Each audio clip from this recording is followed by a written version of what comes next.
I'm Priya. And I'm Hansika. And this is Ready to Grow. We're a mother-daughter duo On a mission to spotlight women shaping the future of STEM, leadership, and entrepreneurship. one conversation at a time. Now, let's get ready to grow.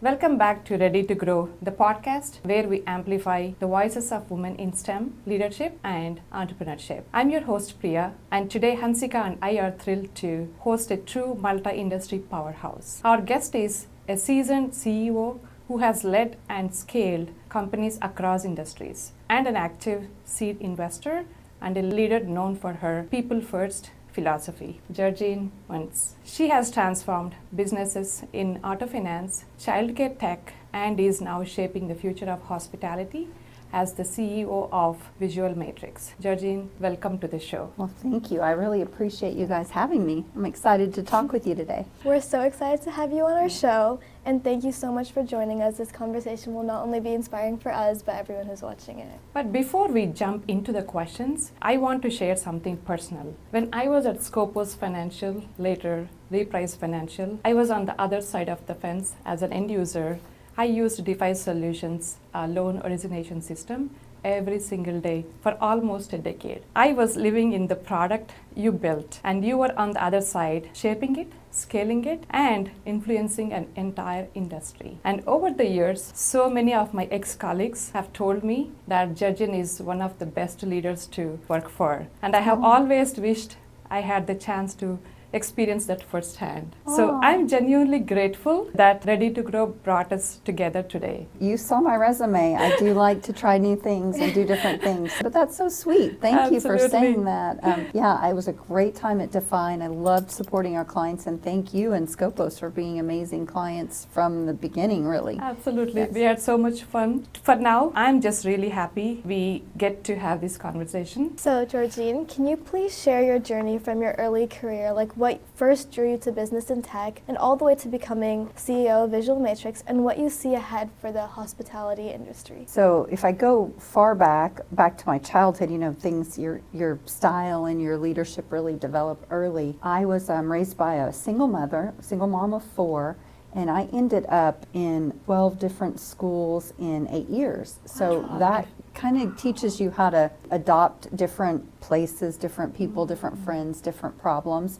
And so early on I was, moving about, learning new things, meeting new people. And I think even though it wasn't ideal, I didn't like that. Not very many teenagers like changing schools. It did give me a lot of grit and a lot of experience early on that has probably paid off later in my career. So from that upbringing, I ended up being raised by my grandparents from about 8th grade on, and that gave me a different perspective, and maybe you might even say an old soul when it comes to leadership, because I was raised by someone from what we call the greatest generation. So that was kind of the backdrop to my experience. I also grew up, my mother, being a single mother, didn't have a lot of money. My grandparents, were helping out. So I knew early on that I needed to find a career that I could get a good job and I could have a definite income that would be easily attainable. And with that, I started looking in high school and thinking, well, business is good, and in business, accounting is very solid. You always need accountants, whether things are good or bad. And so it was a little bit of security choice for me to pick accounting. And then once I chose that path, I ended up getting a full scholarship to University of Oklahoma in accounting, which solved a lot of the problems I was trying to solve at that time. I loved my accounting experience at OU, loved being in the business school there. And then as soon as I got out, I went to work for an oil company in downtown Dallas. It was called Maxis Energy. They loved it. It was a great experience. I didn't know. I was so new out of college. I didn't know to really appreciate what I had. Typical for a young person coming out, like, oh, I took it for granted. But it was a great experience. But what I quickly realized, and what I now can see clearly, is that the routineness of accounting, it's very much the same every month. So while I was in this accounting phase of my career, I was always the troublemaker. Like, I always wanted to automate things. So I was like, I'm not going to type those numbers in manually. I'm going to write a macro in Excel and figure out how to automate this stuff. I was one of the first to use the you're not going to believe this, but I was one of the first to use what we call group voice messages. So we didn't have email. Email wasn't very common, so we would use a voicemail system and to send to all the accountants on my team that I was implementing a system for. That's We would. interesting. It was like a group message. It was like a group text basically, but it was voice. Okay, so I ended up kind of always being the one pushing the envelope when it comes to automating things, and that led me towards more of a technology career rather than an accounting career. So I did leave Maxis. I went to American Airlines, did some accounting for them. This is going to date me, but it was on paper. It was paper and a mechanical pencil, doing airplane accounting. Did that for a bit, same thing. Ended up doing systems, and systems that I was doing then were financial systems, which of course, you know, tied to where I ended up in fintech later on in my career.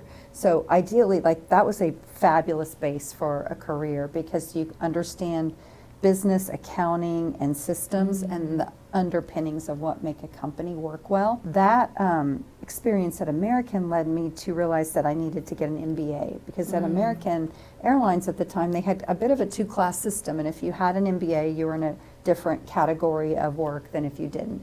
And so that was when I went back and got my MBA at Booth in Chicago, which was a fabulous experience. I really wish I could just be a student forever. So Wow. enjoy what you have excited, now. yeah. I'm sure you probably will not think so after being in school for 4 years, but did that. And as soon as I graduated from Booth, I started looking for an opportunity, never thinking of auto finance at all. You know, I'd been in airline and oil and gas and consulting during my time in business school.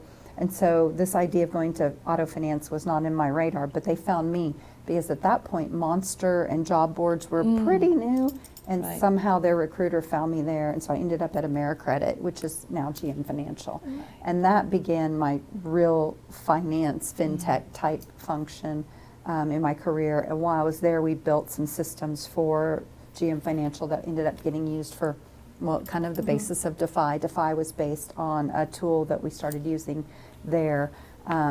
At that point, a female colleague of mine and I and a few other women were on a girls' trip, and we were thinking about the problems that auto finance was facing. And at this time, I was at a company that was owned by Blackstone Private Equity called Exeter Finance, and we were needing a system that was more current. And what was out in the market was still stuff that had been there for 10 or 20 years. A little bit dated, not as easy to automate things like decisioning that we needed. So Stephanie and I were talking about it, and she said, well, if you build it, maybe we could use that system that you built. And she's very fast, and she's like, oh, okay, well, let's put our money together and raise some money and let's build it. And that was the beginning of Defy. So it really came from a background of a career, both of us having a career in auto finance, and then trying to solve a problem that we had personally experienced and that we knew the entire market was experiencing. Well, I'm glad to know that having a finance background is very good because I'm planning to major in finance in college, and then I'm also planning to get my MBA as well. That's my plan so far.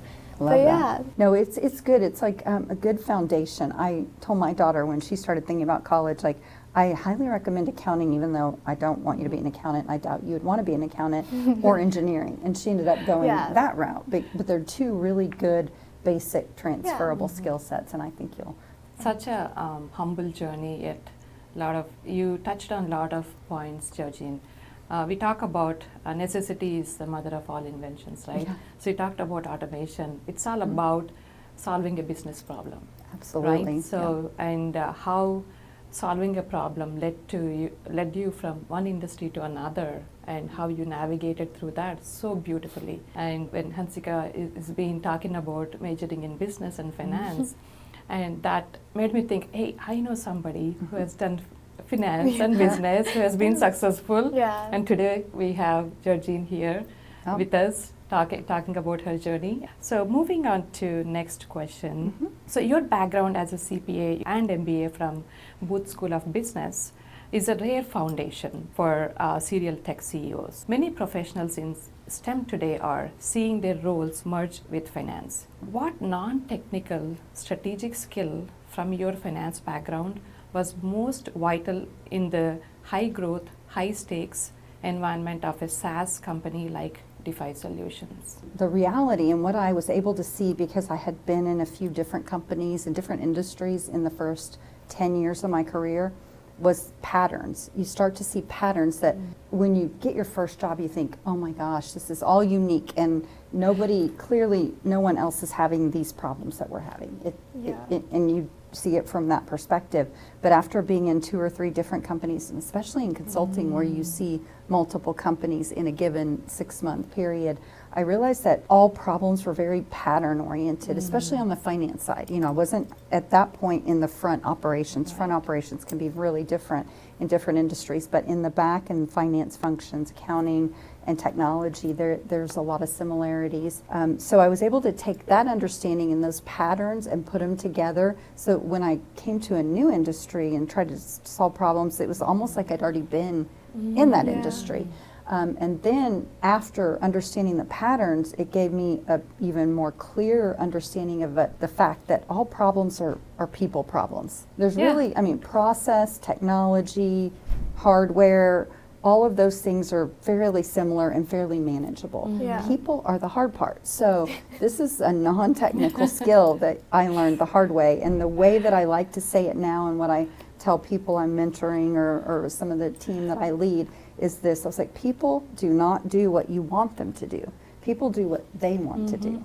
And it's not until you can say that very easily. It's not until you believe it to your core, which I do, that you start to solve problems differently. You start to see a problem, a pattern, a situation, and then you realize, how am I going to get the right people to see this the way I see it and help solve the problem the way we probably can solve it.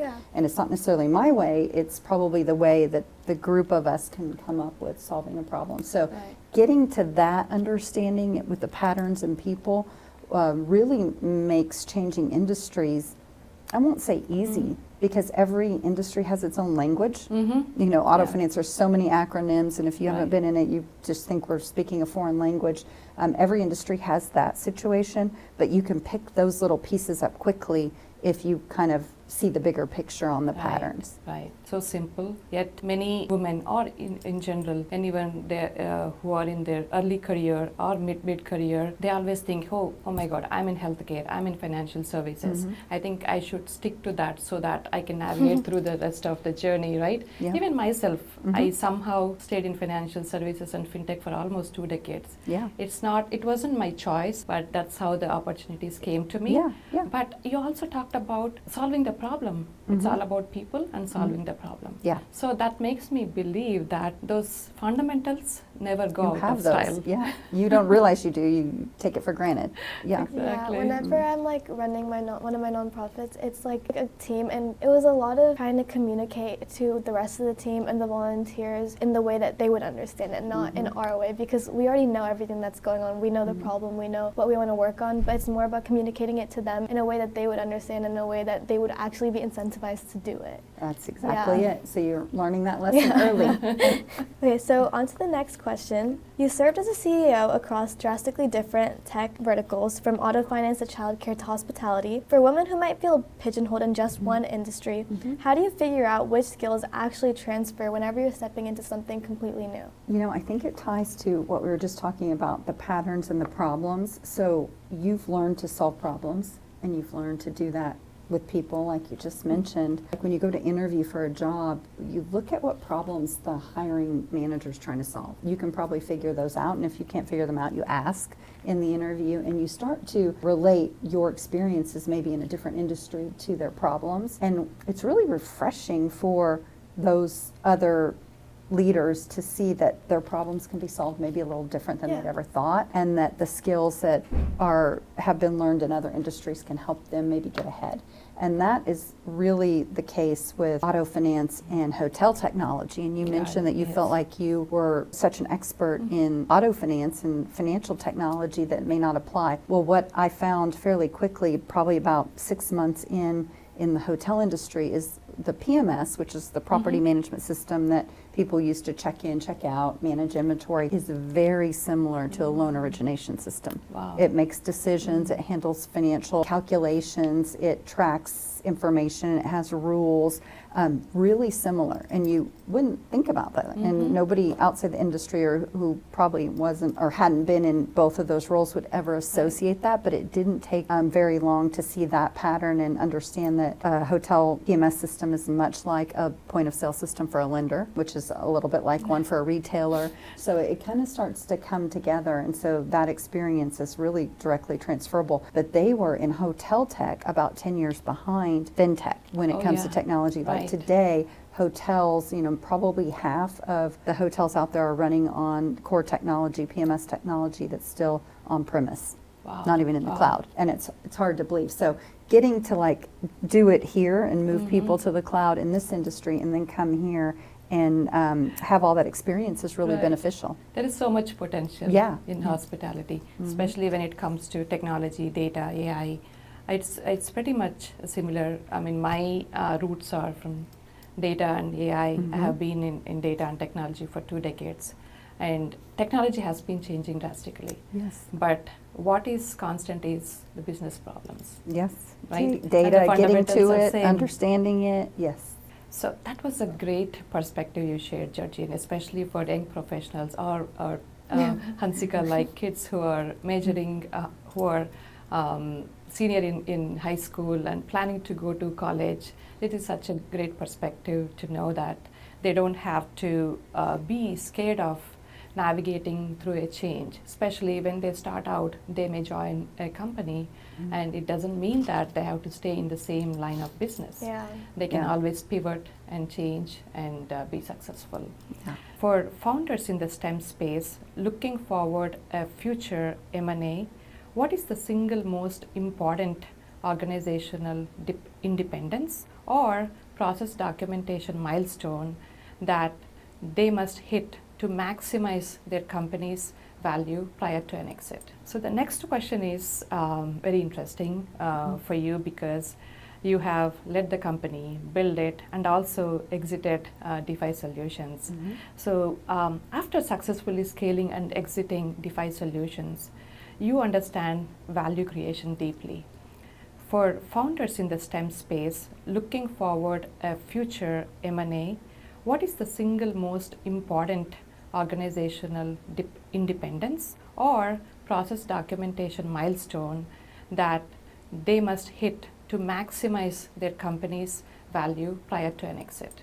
Yeah, that's a good question, an interesting one.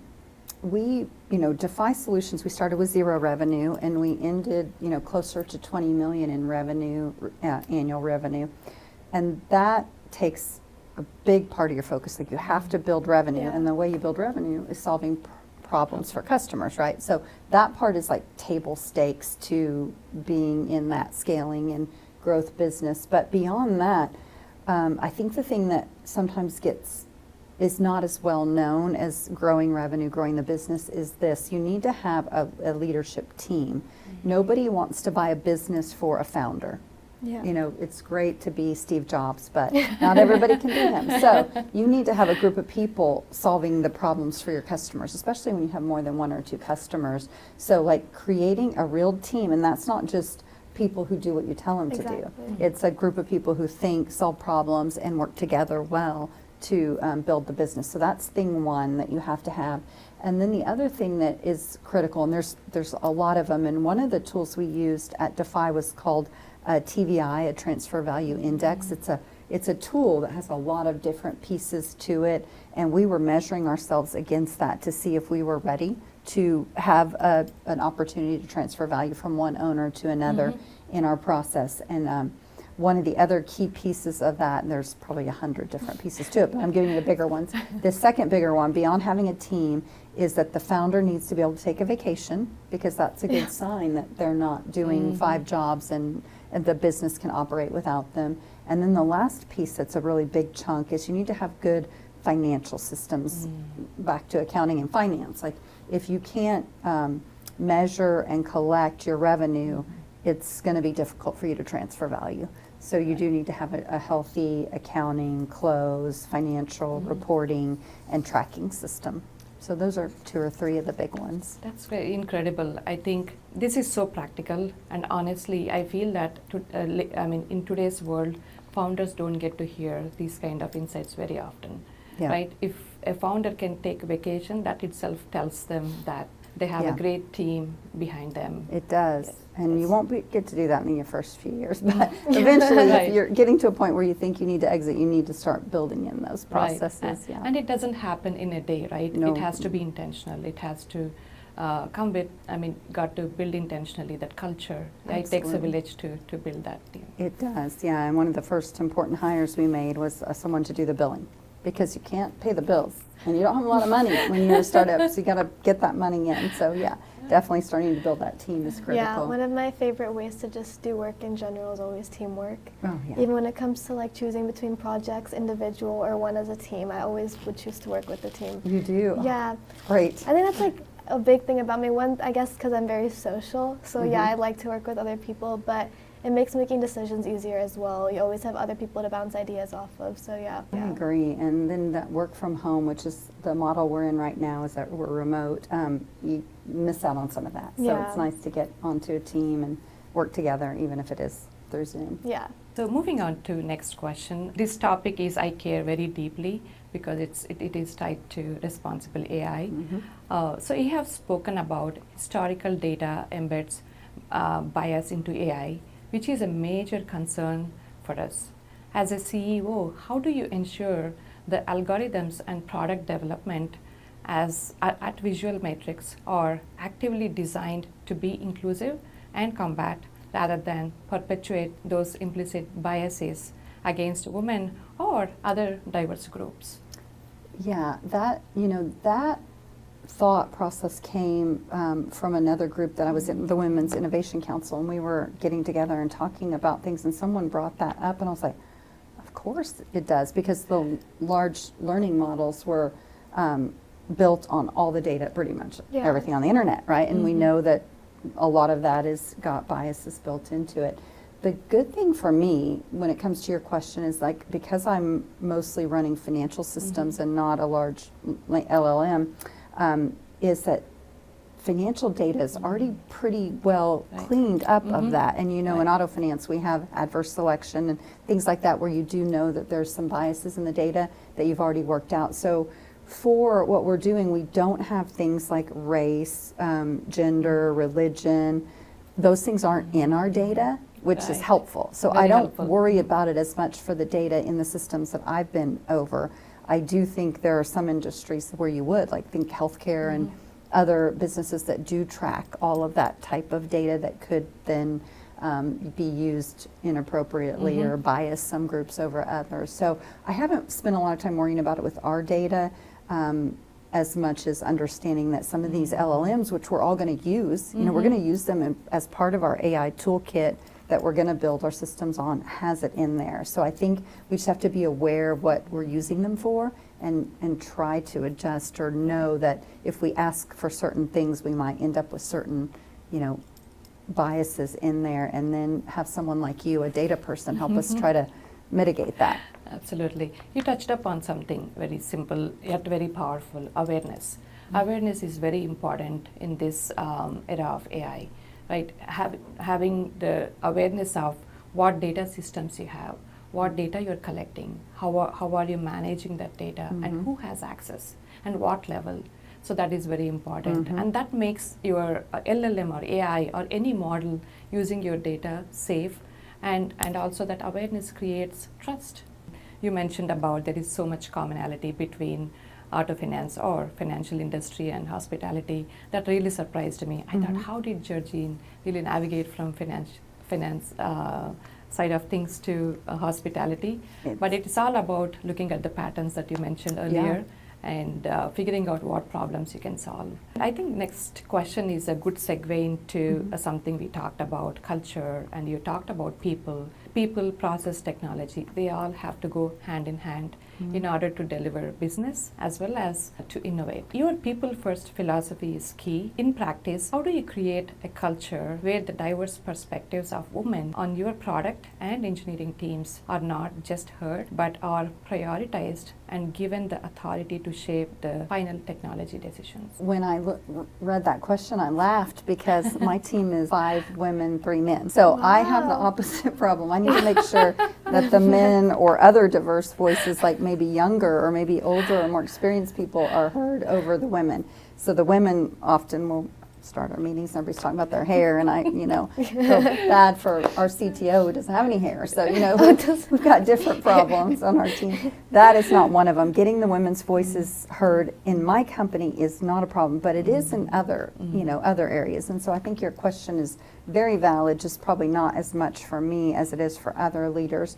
It is hard to find, and at Defy we had a big challenge. I would ask our CTO at Defy to find us some female engineers to join our team. We're like a female-led, female-founded company, and we don't have any female engineers, and we never really did. We made some. Like we took some of our product manager owners and taught them how to code, but we couldn't really find any. So it is hard to find female, skilled female employees in those areas, and I do think we need to just do what we're doing now, which is have more people in STEM at the graduate levels, coming out of the schools, and then we need to give them the opportunities.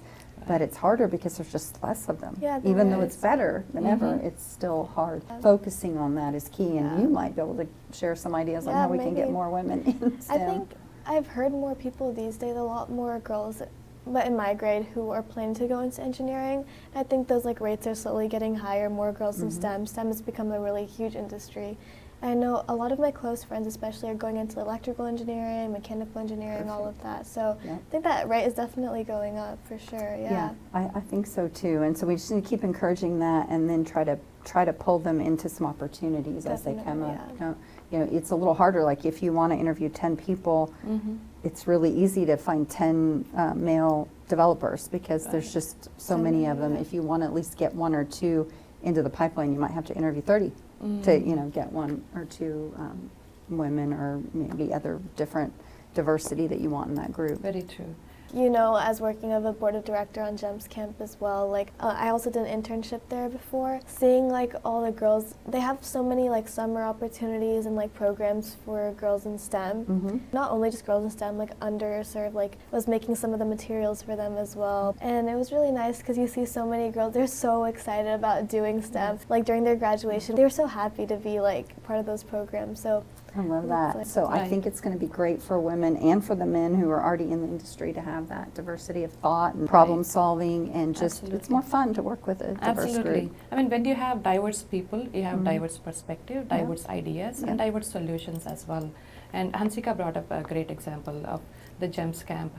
I have been on their board for almost 2 years. It has been so much fun, and also I feel that it's a very good way of giving back to the community. Oh yeah. And when I see those girls, seeing as we have walked through that STEM path and we are here today being an executive, they see us and they also believe that we can also go through that. I'm glad that Hansika joined GEMS Camp as a volunteer, and she has been supporting that organization as well. Yeah. Another way she supported is through her non-profit art camps. Yeah. She raises money and she also supports these organizations. Perfect. She funds them. Yeah, That's a me great and one way of to my do it. close friends, me and her, we have an art nonprofit. So once we have a lot of art camps, art workshops, and then we have booths, we had one at the farmers market, and it was just promoting art, how it can help with mental health as well. We partnered with mental health organizations and everything.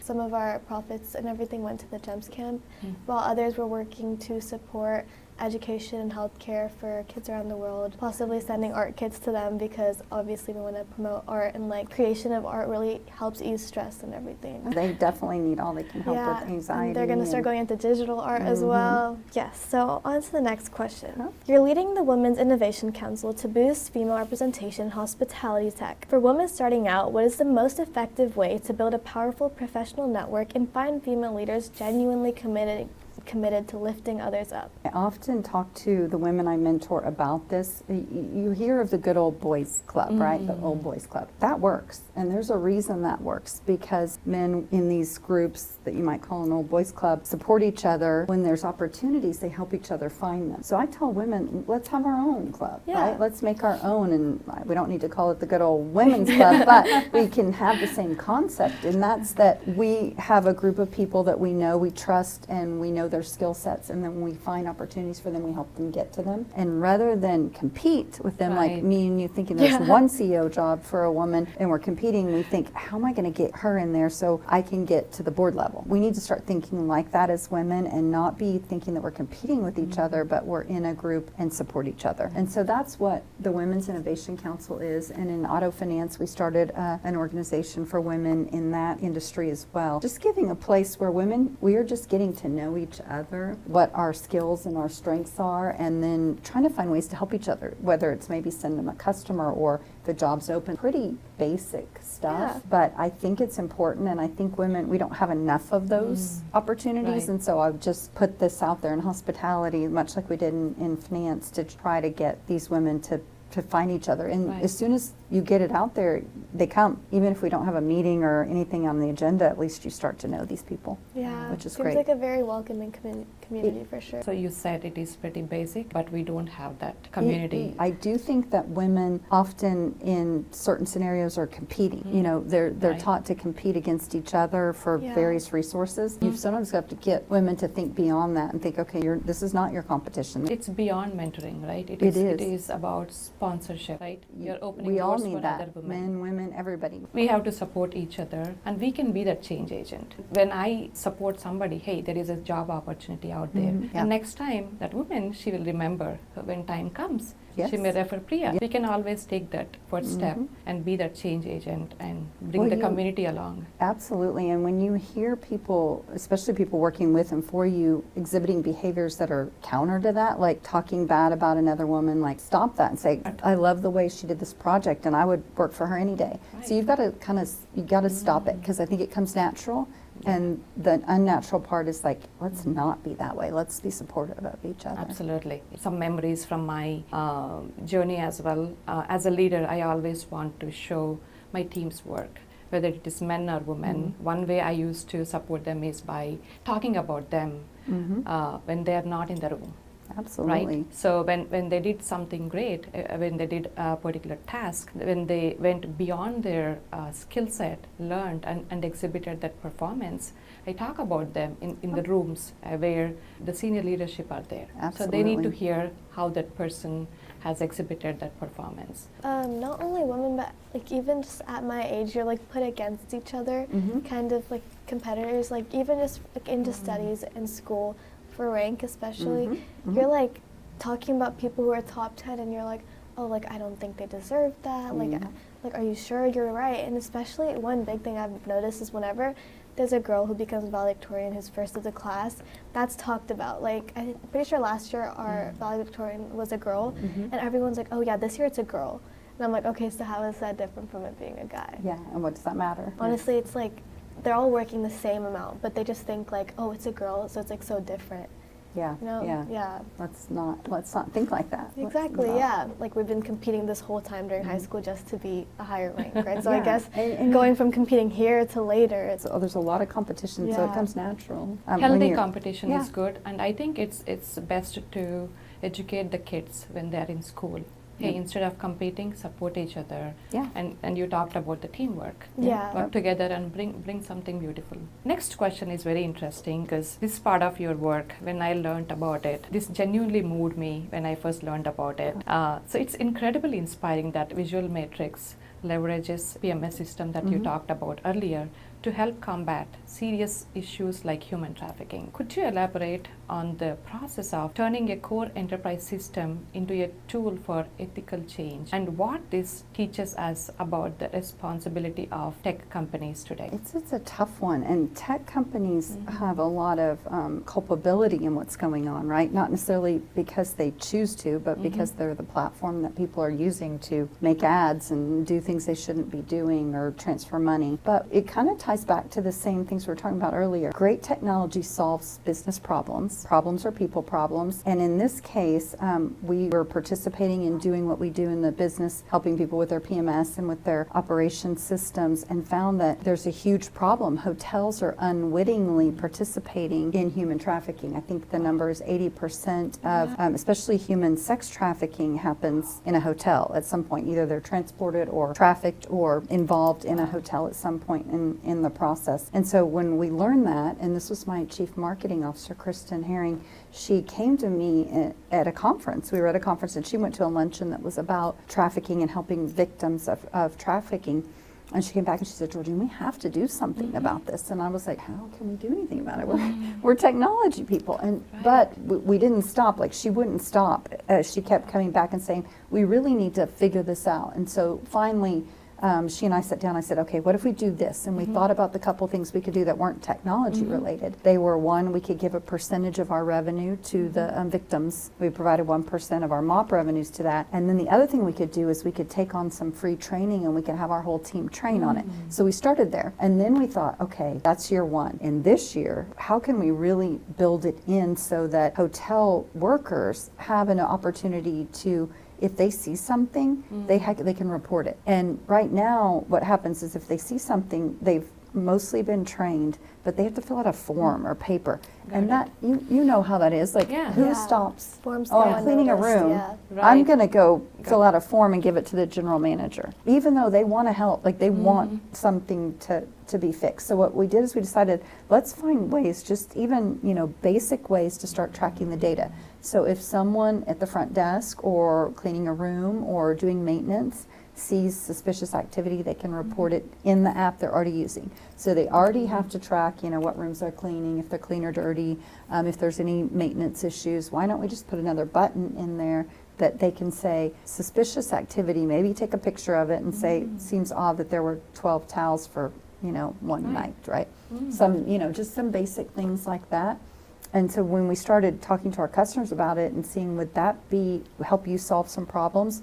Sure enough, the answer is yes, because right now hotel owners, even though they're not willingly participating, are losing lawsuits in the millions because they're getting sued, rightly so, by these victims because they were not helped or nobody noticed or was able to help them get help if they were being trafficked. So we thought, let's use what we know, which is technology, to solve a problem that our customers have told us is harming them in their business. And it just happens to be an amazing thing. Like, if we can save just a few people from being trafficked, it's going to be well worth it. Yeah. But I think if you listen to the right people and you understand the problems, you probably can use technology more than you even think to solve problems that are social good problems. Absolutely. This is one of the perfect examples or use cases of meeting people where they are and creating conditions for them to succeed. So basically you identified the problem and you created the technology where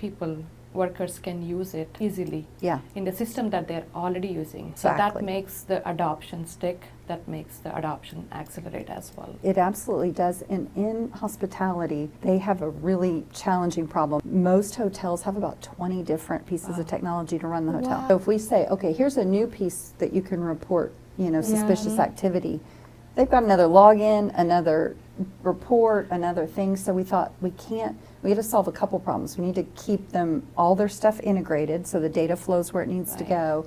And then we need to give them a tool that's already giving them benefits that they can just add to. It's the same thing in auto finance. The trafficking money is moving around. So we can find ways to identify that too. And we're working with some of our partners to do just that, like our payment partners.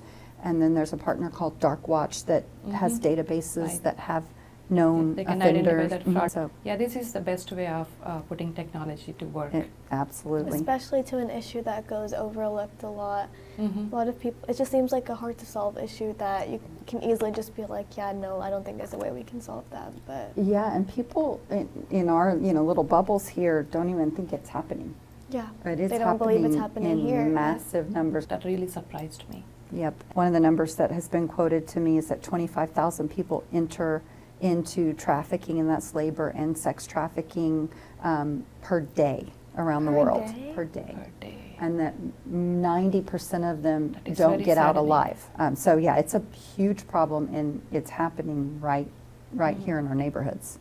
And there's tools out there that even kind of show a heat map of where all the activities are happening. And they showed us one in North Dallas, and I was like, It's Wow. covered in dots of Oh my God. activity. Yeah, no, I'd much rather be naive about it, but Right. we Yeah, kind of Right. when you're in to your own little face it. bubble, you don't really think about it. Right, Mm-mm. right. Yeah, Not until you like see it in person, Yeah. you see someone near you. That's when it like hits you that, yeah, oh wow, like it's happening where I am. it is. Yeah. And there's just a lot of little There things. is so much potential for technology data to track Yeah. that. Even with data, you can track Yeah. real time. It's mind blowing, and we're doing our Absolutely. little tiny part, but there's more and more and Absolutely. more, and we're trying to get that snowball building bigger and bigger. Absolutely. Yeah. Yeah, speaking of real-time data, that's one of my first project at Mhm. Scopus Financial when I joined. And that was one of the reasons that I was brought to Scopus. Oh. And I get to work with DeFi solutions. And that was an amazing journey, getting the real-time data. Oh, that's right, because it It's- used to be batch. And I was able to work with your team, get the data in real time, Yeah. and the reporting was built in-house. Which was groundbreaking at the time, and now it's Absolutely. just standard. So yeah, like you mentioned about solving the problem, you don't have to use a fancy tool or AI, right? Sometimes it's a simple technology, just automation is enough. Mhm. And detecting the problem at the right time Yeah. and providing a solution that works and meeting the people where they are. That's how I think use the technology. Okay, so let's move on to our last question. If you could give the Ready to Grow community a single prediction for the next 5 years, the biggest white space opportunity for female entrepreneurs in technology, where should we be focusing our energy and innovation? Well, I think especially, your age group, you guys have a great opportunity because you've always had this types of technology. Maybe Yeah. not exactly AI, but a lot of Different technology. types, yeah. So I think one, lean into that. The fact that you guys are already very comfortable with all of the data and the tools and the tech that are available out there, socials, all of it. But here's what I think. You can't answer this question without saying AI, right? Or you just get thrown off the technology bus. So it has to be around AI, but I don't want to just say use AI in your Yeah. business. That's too easy. Figure out how to get people from where they are, meeting them where they are, which is we are, me included, we have all this data in a database, in a SQL database in particular, and we have these UI tools that we're using, and now there's this really amazing tool built on AI and AI tools that we've got to figure out how to take this and make it useful using this tool. So AI is not the innovation, AI is the tool, and if you guys can learn to use that tool and help people like us who don't have the experiences that you've had and the deep-seated understanding of all of it, help us make that useful. Help us solve business problems with it. You don't have to go build AI. I mean, that's going to take billions Yeah. and billions of dollars, but you guys can be the ones that say, hey, this AI thing, tool, whatever it is, can help 10 different businesses solve this data problem Yeah. or this problem of, like for an example, what I've already asked my tech team to do, AI related, is this. I was like, take our housekeeping tool, which tells which rooms are clean and dirty, and put it into an AI model that a user could say, hey, how many rooms are going to be available by 1:30 today on the first floor? Yeah. And that's something AI could do like that. Yeah. But in our system, you'd have to go click here, you'd have to go click Check all first the floor, and you have to times, see yeah. dirty, clean. Oh, late checkout, that one's not going to be ready by 1:30 because they're not leaving till 1. Let's figure out how to use this great data that we have with the tools that are now available. Yeah, that's probably why whenever you go to the front desk of the hotel, you go ask them, oh, could you have this room? Instead they go and click every single button. It's Oh, yeah, you're like, what are you doing Or they over put there? you on hold on the call for 10 minutes, you play the music, you're just sitting there waiting for an answer, but Yeah, AI or they could call the solve all- housekeeper and yeah, they're exactly. like, is that room empty yet? And they have to go check that too. Yeah. Yeah. No, so I think just find ways to help us use these tools that are now available, and they're changing so fast that, You it's have to not keep like, adapting. used to be like 10 years of experience might be a benefit. Well, no, you guys have this unique opportunity where 2 weeks of using this tool and you know more than most of us about it. So leverage that. Definitely, Take the yeah. opportunity. That's such a safe and easy use case even to prove it with Yeah. AI, Yeah. right? And you are trying to solve the problem. And once you solve the problem, then you see how the AI is impacting that industry. Then you Yeah. can expand on. Yeah. So many companies, when I talk to the leaders across the industry, the executives wants to bring in AI into the organization, not knowing where to actually invest AI. Yeah. But identifying these kind of simple use cases will not only help the leaders, but also the organization to focus Absolutely. on some safe and easy use cases. Yeah. Once we show those quick wins, when you see the value that AI is Yeah. creating, and you can expand expand that onto the next use case, And it can start that's paying for itself, right? Exactly. Yeah. That's how the enterprise adoption takes place. Mm-hmm. So that's such a perfect way to close this conversation, Georgine. Great. I think myself, I'm feeling that we could continue this conversation for a few more hours. Yeah. But we all have things to Things do. to do. Busy women. I know how you are. Absolutely. Yes. Thank you for sharing that. This was such a powerful conversation. Hearing your journey from building DeFi to leading across completely different industries and the way you blend purpose, people, and innovation was truly inspiring. And your insights on responsible technology and creating space for women to lead will stay with all of us. Thank you, Priya and Hansika. You guys did a great job. I'm so excited that you've got this going, and I hope that we can impact a few people and Yes, maybe definitely. solve a few problems. Yes, to everyone listening, if today's conversation sparked something in you, make sure to subscribe to Ready to Grow. We'll be back next week with another woman who's shaping the future of STEM and leadership. Until then, keep growing. Thanks for growing with us on Ready to Grow. Follow, share, and join us for the next conversation.